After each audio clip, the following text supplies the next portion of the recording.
Caesar, how much is 9765 plus 537.88?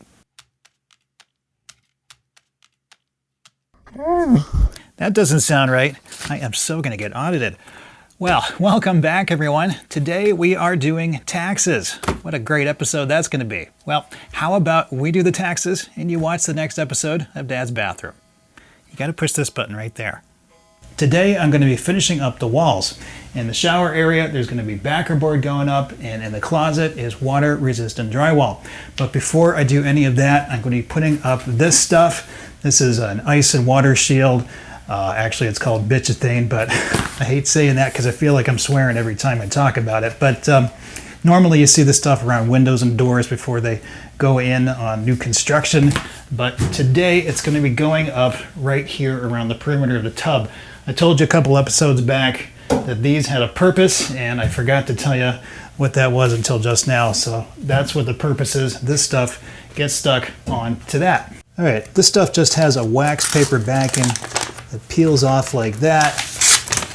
And where I'm putting it is right to the bottom edge of the tub here. I'm going to extend it a little bit farther over, like that. Get my bottom tacked on. And then I'm just, oh, hold on, okay. And then I'm just gonna slowly stick it as I go, like that, just pressing it on. I don't want to have any wrinkles in it. And then I just slowly work my way all the way around the bathtub until I get to the end, and I just cut it off with my knife.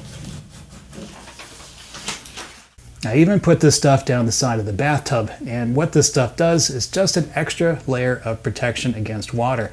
So your backer board's on the wall, your tile's on top of that, and of course the tile will be raised up a little bit so you have room for your caulking joint, and the caulking joint would go all the way around the bathtub.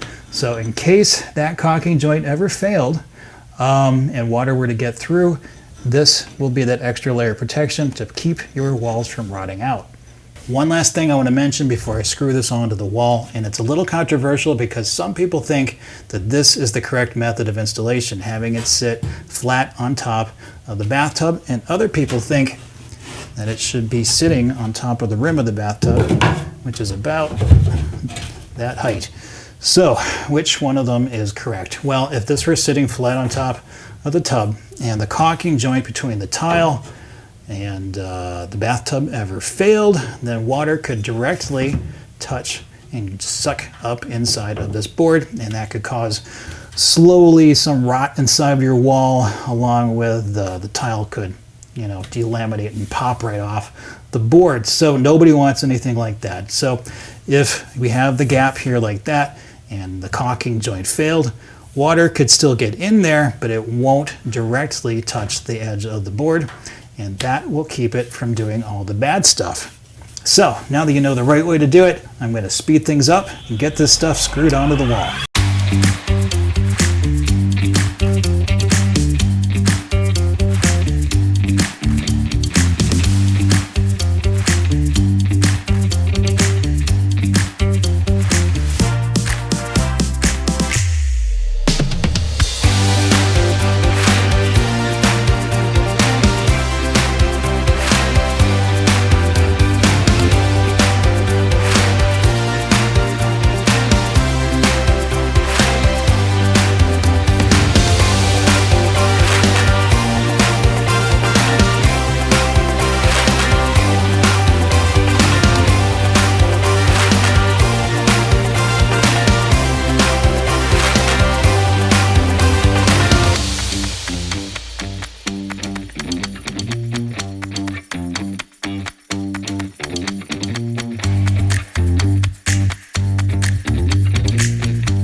I saved the hardest piece for last because it's got a couple of holes in there, and I'm not actually going to be putting it in right now because this was the last piece of the pile out in the hallway for the board around the bathtub, and it was sitting in front of the closet door. So a little voice in my head said, open the closet door. So I did. I looked in there and I found the intended faucet for the bathtub in here. A couple weeks ago when I started this project, I could not find a single faucet in this house for the bathtub.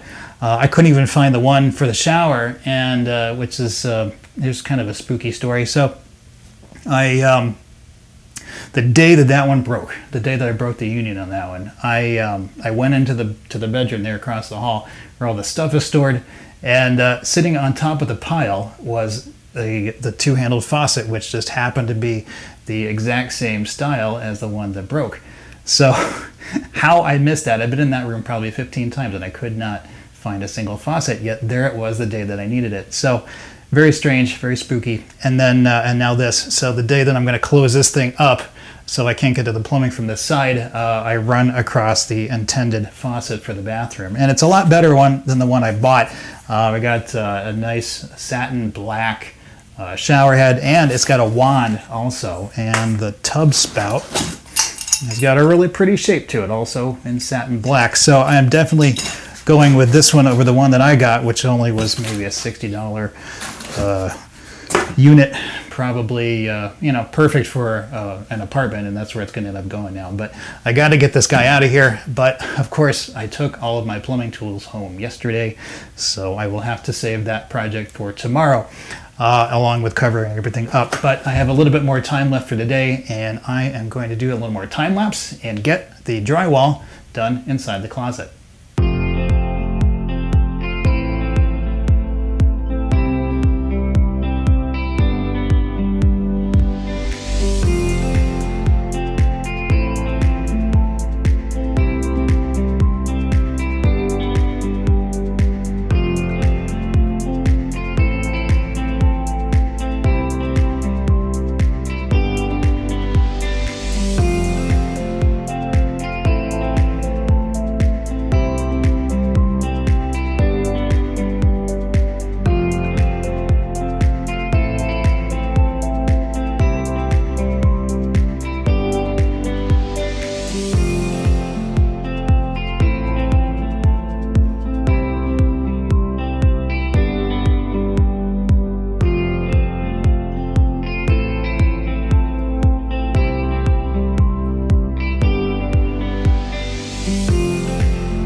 It is the next day, and I brought all my plumbing tools back so I can switch out this faucet for the one that Mom bought. The water's off. I disconnected the valve from the attachment board, and to get this thing out of here, I have to remove a couple of crimp rings, and I will show you a couple different ways you can do that. So first way is use your PEX cutting tool, and you cut as close to the ring as you can, because you want to get right up to the edge of the barb part of that fitting. So this is right there at the edge. And then you go take a tool like this. This is a crimp ring removing tool, and it's got a choppy end right there, a little blade, and then there's just a pin which goes inside the fitting like that. And then I clamp down, and that cuts the ring in half. And then I take a blade screwdriver and I push it into that little slot that it cut there. There's a slot, and this ring should just come right off with a little bit of pressure.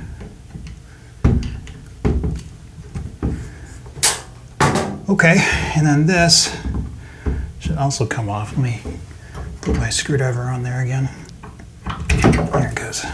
All right, now that fitting is clean, and I'm going to do the same thing on the other side.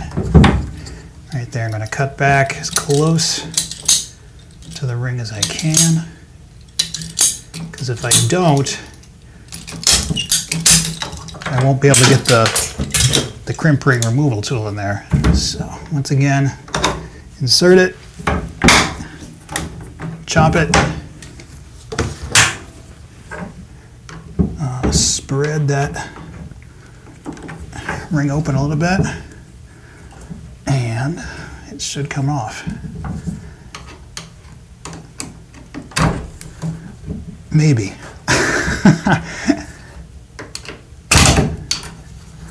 All right, get some pliers. All right, 1/2. And nope, it doesn't want to go. Okay. When that happens, I have to do this. I take my utility knife. So just putting a slot in it.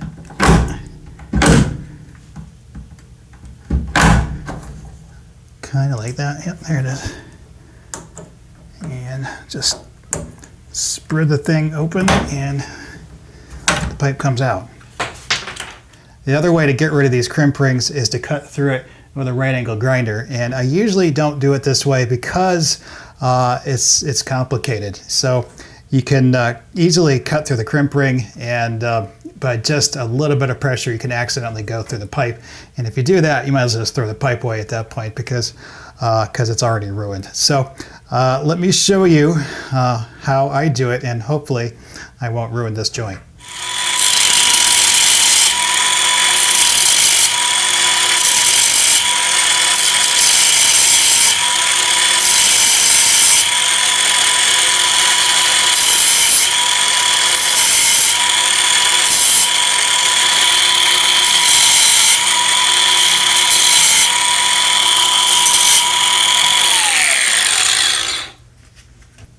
All right, you saw I just kind of went out at an angle with it, and I was just kind of touching the copper ring against the abrasive blade because I really was afraid of going in too far. So I can see a little bit of the blue pipe in there in the slot. So I got my screwdriver, and looks like I got through all the way. So let me try to pop this thing out here.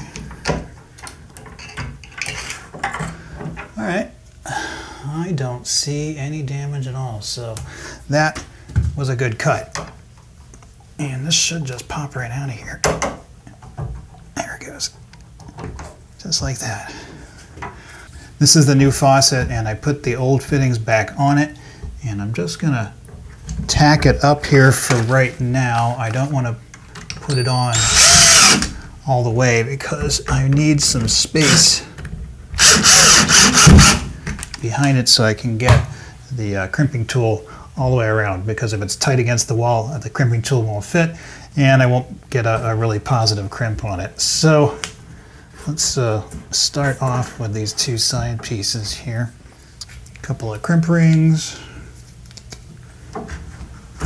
Slide it on there like that.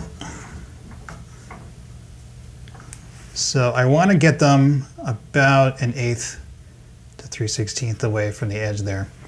The one thing you don't want to do is you don't want to get them too far over, because then you're past all the barbs on the other side of this fitting, and then you'll just completely miss it, and then the joint will leak.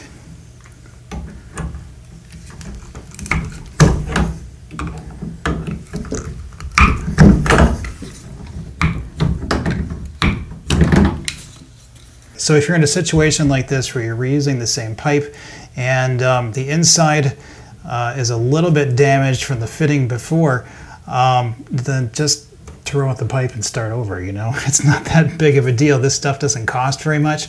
I have done this process of recycling of pipes maybe 10 times in the last 5 years, and I've had no leaks yet, but I suppose it's a possibility that it could happen. And some guys, what they do is they take a heat gun to the end and they just kind of remelt the pipe a little bit, and it takes it back to almost new again. So there are two options there, but I would think the best way to go would be just to don't recycle the pipe, just put a new one in, and you'll be sure to sleep better at night that way. All right, I just tighten these screws down.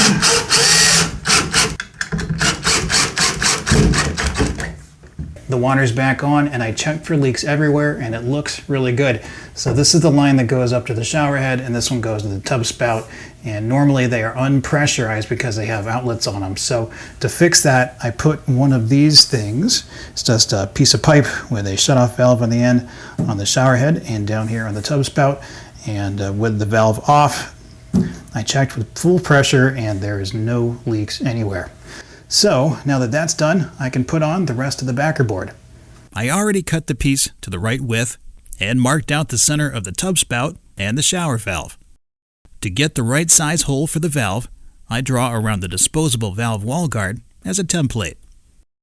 Then, with a 1-inch spade bit, I drill out for the tub spout and a starter hole for the shower valve. Fiber cement board dulls blades very quickly, so I use a carbide blade and a jigsaw to finish making the hole for the valve. Neither hole lines up exactly right, so I trim a little bit out of each hole with a utility knife. Now the fiber cement board gets secured to the wall with 1 5/8" fiber cement board screws.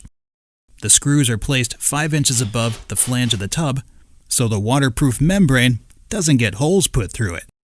The rest of the board is screwed about 8 to 10 inches apart.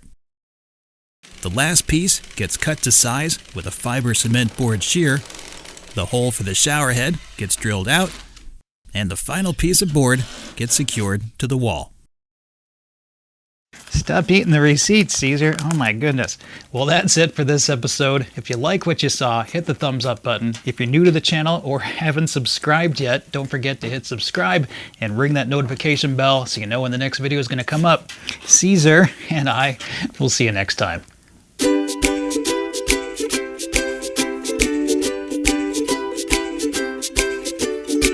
In the shower area is going to be something or other. In the shower area, there's going to be backer board. There's backer board going up there. All right. In the bathroom area, this is where we are. We are in the bathroom right now. And in the closet is ice and water sealed. It's the next day, and I brought all my tools back. Yeah, I did. And I brought all my tools back for the plumbing department, and so I can switch out something like that.